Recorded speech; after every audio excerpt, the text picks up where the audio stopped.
unequitable in two major categories. One, because of artificially set property values used for taxation.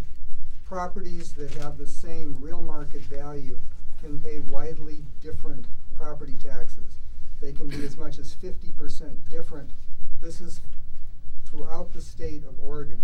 It's not limited to one place. We have looked into those and found examples. We have an example we generally use out of Portland.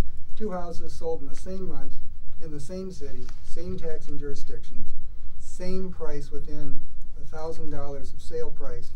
One house pays $2,400 a year more in property taxes than the other house. So if we look at ability to pay and consumption of services, you have 2 houses selling for the same amount of money, but because of an arbitrary assignment of value coming from measure 50, one pays substantially less in property taxes. The other inequity is some cities have greater fiscal capacity. They have a permanent rate that allows them to more generally be able to meet the service demands in their community. We have other communities where, because of the limits, they cannot even ask their constituents to fund police services or keep the library open. And in some cases, this causes the creation of yet another level of government in a district. One of the classic examples in Multnomah County several years ago, people voted to have a certain level of library service. After that vote, they found out that because of the workings of measures 5 and 50, it did not raise the amount of money necessary to have the level of library service they wanted. People went out and formed a special district to have the library system they wanted.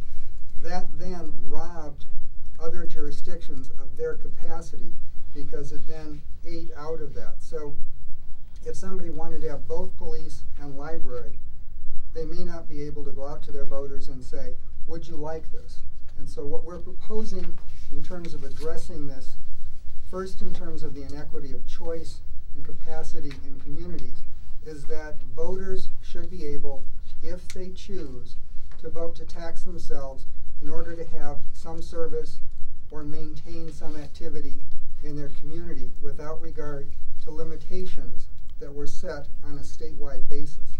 The other is to recouple some measure of market value with how people pay taxes, so that as the market increases, there's greater capacity, but also people who are in similarly situated homes pay similar values.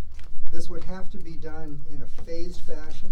One of our thoughts is that it should be done on a rolling average, so that a spike in property values does not result in some spike in property taxes, and that would level it out, and also some addressing where, by going to something related to market value, that people who might find themselves low-income senior, etc., some type of homestead credit or other assistance, so that it would not have unintended consequences. So our property tax proposal is basically allowing people to have a local choice in terms of what they have in their community without being limited by a statewide decision, and that we return to a market system in a very careful, thoughtful process that will then equalize burdens of similarly situated properties. And now Mayor Endicott will cover our next priority.